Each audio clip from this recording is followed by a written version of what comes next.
I don't want to live on this planet anymore. Hello everyone and welcome once again to the Mad Salvy's little rant on stuff. This time it is on MattPat leaving. In his own words, he says, "It's not clickbait. On March 9th, I'll be hosting my last theory." Now that is insane. That is an insane thing to hear from a man who's been on here for 13 years. 13 actual years of blood, sweat, and tears. He made this thing from his original, just little theorizing here and there, messing up a lot of things originally 13 years ago. I was a fan for a very long time myself. It's painful to see that he's leaving, but it gets to the point where it just becomes too much work. So let's just hear it in his own words. Episode. At which point, I'll be handing off the channels to someone else. So he's going to be handing his channels on to someone else. The reason why I have Tom Scott here is because he starts talking about Tom Scott a bit too. Tom Scott's another big creator in the space that has also decided it's time to stop. It's time to move on to something else, to retire, to go to a part where it's no longer the fast-paced rat race, the whole craziness that happens with YouTube. You miss a day and then you miss a lot on YouTube. You miss a day in my sphere, you miss a ton of news as I was away, and that's why you didn't see me in the past couple, a lot of really quick succession of videos. I was away, I was outside of the country, and it becomes, I enjoy what I do. And so did MatPat, and so did Tom Scott, and so did everyone who's leaving. Because a lot of people are leaving this year, it seems like. But when it starts becoming like a job, like an actual chore to do, that's when it becomes a problem. When it becomes like a corporate thing, that's when it can become a problem for a lot of people. It can lose the passion that someone had. Tom Scott was saying pretty much the same thing. He was saying pretty much, the rat race is still there. The rat race is crazy. The rat race is just going insane with all of this. He just was getting tired of all of that. All the hubbub of having to do a video, I don't know, once a week, once a month, whichever one it was for his schedule. Do that and have that expectation. It can be hard on a lot of people. It can wring you to death. It could just burn you out quickly.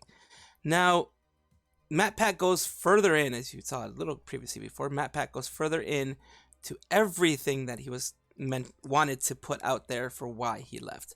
Let's hear it in his own words. A little bit more disorganized than usual.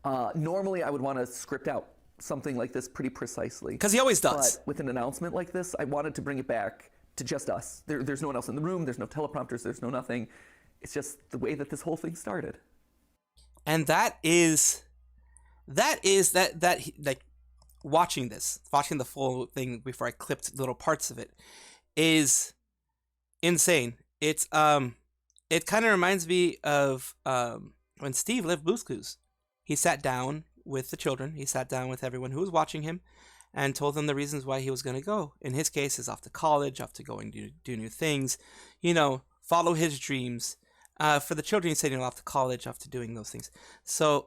But it was very heartfelt. This whole video, which I think is 28 minutes or something in its totality, really felt like a heart-to-heart. It really felt, especially the non-scripted part, the going and telling you as he feels it part.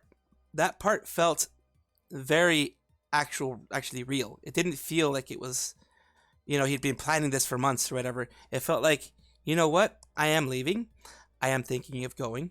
And my fans deserve to hear the full reason. And they deserve to hear it from my mouth. They don't deserve to hear a teleprompter or whatever tell them exactly what's going on. They deserve to actually hear it from my mouth. It's a conversation between us. And that's the same thing that this person has, Seth Everman. Seth Everman also had the same thing. He's another person who's leaving this year.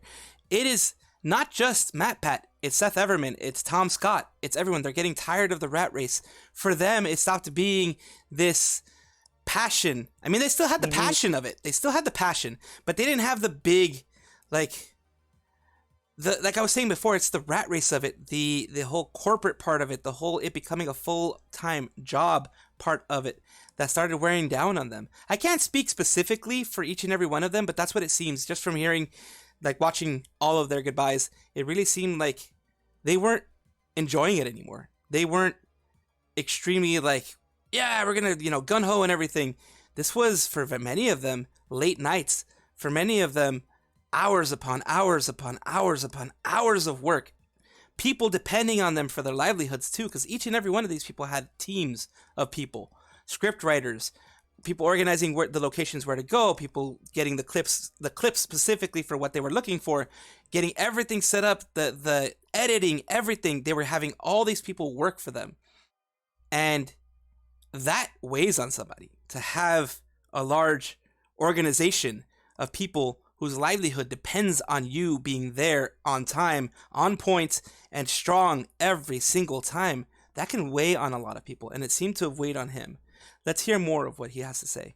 That we couldn't do this forever. We knew that, honestly, we didn't want to do this forever. For as much as I love you, and I love overthinking things, and I love theorizing, I don't love late nights.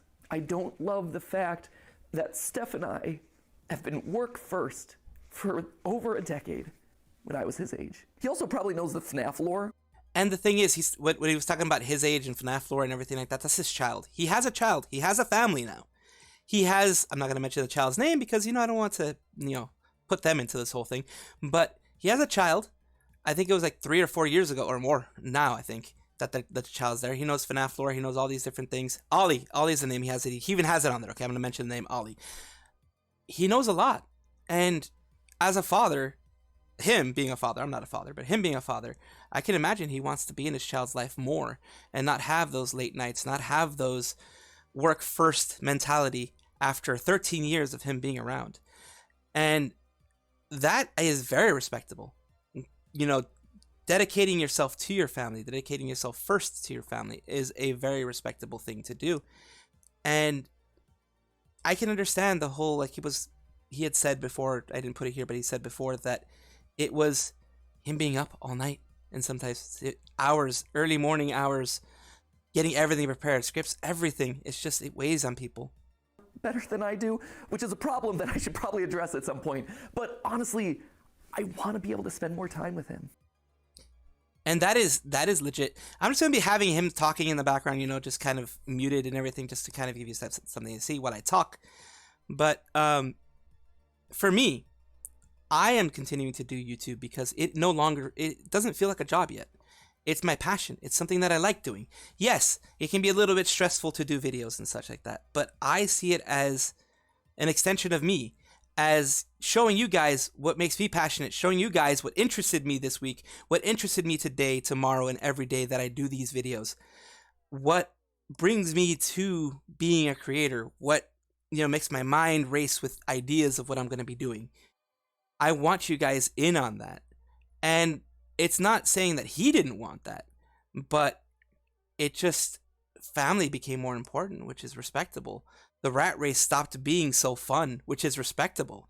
Because for people like him that run this whole big production, it isn't just like, hey, spend a couple of hours in front of the screen and then you're good. It's like spend maybe 2 or 3 hours doing a 20-minute video and then cutting everything, making sure everything's done correctly, making sure, SEO is correct, making sure all these things are correct, and making sure everyone gets paid afterwards, making sure you get enough with the sponsors, everything else that you have in there, to make sure that everyone is square. And that's not for everybody. And it's not for a lot of people. Like I said, I think there's at least 3 or 4, I think Meat Canyon and other people were saying either they were taking a break or they were going to stop altogether. There are a lot of people out there that have just decided, you know what, this is too much. I'm already been here, I haven't been here for too long in front of you guys, but I've been on YouTube itself since 2016. So it's been a while, but I've had my off moments. I have had years where I've been off, and then I've come back on, and then I've go off, and then come back on, start another channel, stop this channel, do another channel, that type of thing. He's been straight for 13 years, and that is respectable. And I'm not going to lie, I got emotional because this is a guy that I had viewed a lot of his videos, game theory, film theory, food theory, style theory. He has all these different theory channels. He made it into a brand. He made Game Theory, a little one where he was talking about little things that he finds interesting with FNAF and, other games, little ARG theories, little, VHS horrors, all these other things. He's made it into a larger brand.